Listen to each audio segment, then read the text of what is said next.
बिस्मिल्लाहिर्रहमानिर्रहीम। अस्सलाम वालेकुम। कैसे डियर स्टूडेंट्स, उम्मीद कर रहा हूँ आप सब खैरियत से होंगे। अब हम एक्सरसाइज 9.3 स्टार्ट करने लगे हैं। ये एक्सरसाइज आपके चैप्टर 9 के थ्योरम 3 के फ़ौरन बाद है। जब ये एक्सरसाइज 9.3 है तो मैं उम्मीद कर रहा हूँ कि वो आप थ्योरम देख के आए होंगे, जिसको हम कहते हैं साइड साइड साइड, और उसका इस्तेमाल भी है यहाँ पर इस पूरी एक्सरसाइज में।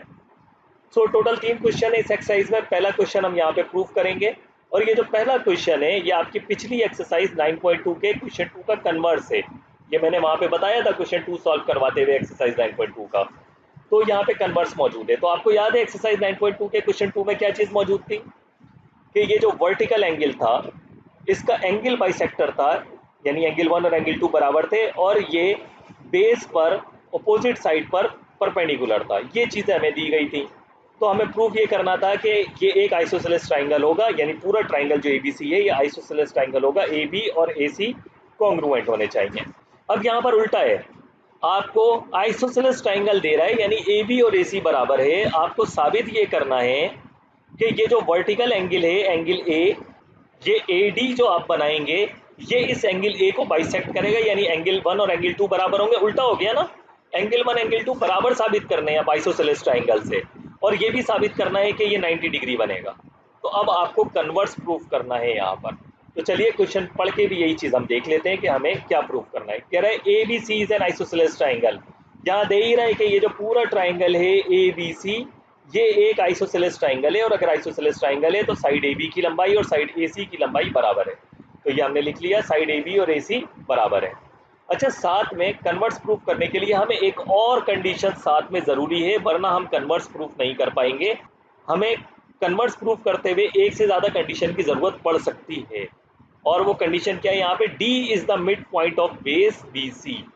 डी एक मिड पॉइंट है बेस बी सी पर, यानी ये जो डी है ये मिड पॉइंट है इस बी सी बेस पर। अगर ये मिड पॉइंट है तो ऑब्वियसली हमें गिवन में ही बता रहा है बी से डी तक की लंबाई और सी से डी तक की लंबाई, ये दोनों लंबाइयाँ बराबर हैं।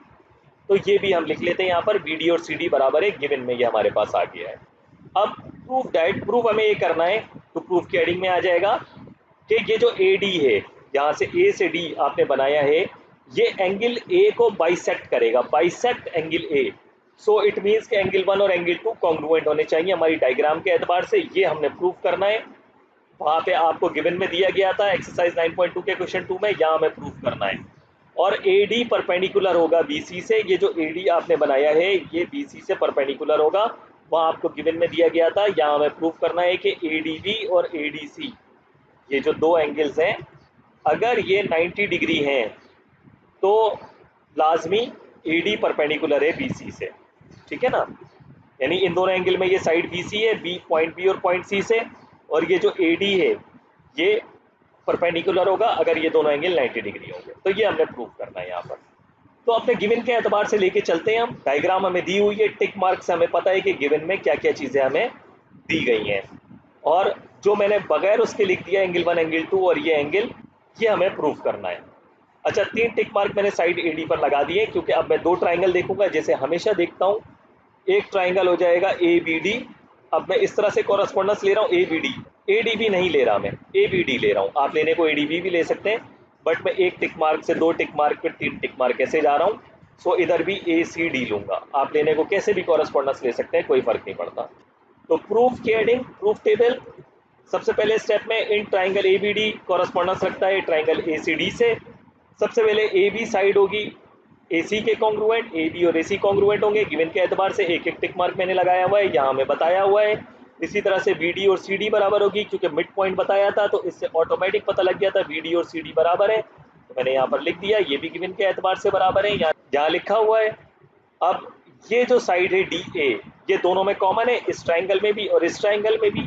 तो डी ए बराबर है डी ए के, कॉमन है दोनों ट्राइंगल्स के अंदर। तो ये जो दोनों ट्राइंगल्स से कॉरस्पॉन्डेंस में, ये दोनों ट्राइंगल ए बी डी और triangle A C D congruent है, क्योंकि दोनों ट्राइंगल्स में साइड साइड साइड बराबर है। जब भी दो ट्राइंगल्स में 3 साइड्स बराबर होती हैं तो दोनों ट्राइंगल्स ही बराबर होते हैं। अब जो चीज़ हमने प्रूव करनी थी वो कॉरस्पॉन्डेंस चीज़ें हम यहाँ पर लिख लेते हैं by C P C T. एक तो एंगल 1 बराबर आ जाएगा एंगल 2 के, दोनों कॉरस्पॉन्डिंग एंगल्स हैं, ये तो हमने प्रूव करना था। तो पॉइंट नंबर 1 प्रूव हो गया, एंगल 1 बराबर है एंगल 2 के। इसी तरह से एंगल ए डी बी और एंगल ए डी सी भी बराबर होंगे by C P C T, ये भी मैंने लिख लिया। अब मुझे ये प्रूफ करना है कि ये दोनों एंगल बराबर तो हैं, बट ये दोनों एंगल 90 डिग्री होने चाहिए, जब भी ये साइड BC पर AD परपेंडिकुलर माना जाएगा। ठीक है ना, हमें परपेंडिकुलर साबित करना है कि AD परपेंडिकुलर है साइड BC से। सो इसके लिए हम क्या करेंगे, हम जानते हैं कि ट्राइंगल ADB और ट्राइंगल ADC एक स्ट्रेट लाइन पे बन रहा है, तो इन दोनों एंगल का सम 180 डिग्री होगा, सप्लीमेंट पोस्टुलेट है, यहाँ मैंने लिख दिया इन दोनों एंगल का सम 180 डिग्री होगा, सप्लीमेंट पोस्टुलेट। और यहाँ से मुझे पता है कि ये दोनों एंगल बराबर भी हैं। ठीक है ना, तो ये जब भी मुमकिन है कि इन दोनों एंगल का सम 180 डिग्री आए और ये दोनों बराबर भी हों, तो 180 डिग्री के दो इक्वल पार्ट होने चाहिए, यानी 90-90 होना चाहिए। तो ये दोनों बराबर आ जाएंगे 90 डिग्री के, क्योंकि each are congruent and sum is 180 degree. Okay, आसान सी बात है, कोई इतना मुश्किल तो नहीं है ना।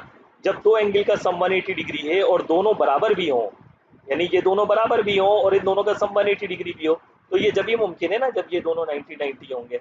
देख लें, अब बराबर भी हैं और इन दोनों को प्लस भी कर देंगे तो 180 डिग्री आ जाएगा। तो ये बताने का मकसद है यहाँ पर। अब अगर ऐसा है तो साइड BC एक साइड है ट्राइंगल ABC की, और जो AD है ये एक और साइड है, ये इस तरह मौजूद है कि 90 डिग्री बना रही है, तो ये परपेंडिकुलर है। तो इस तरह ये प्रूव हो जाता है कि AD परपेंडिकुलर है BC पर और एंगल 1 बराबर है एंगल 2 के। तो आसान सा प्रूफ था इसका, कोई इतना मुश्किल नहीं था। तो होप कि आपको ये समझ आया होगा क्वेश्चन नंबर 1 एक्सरसाइज 9.3 का।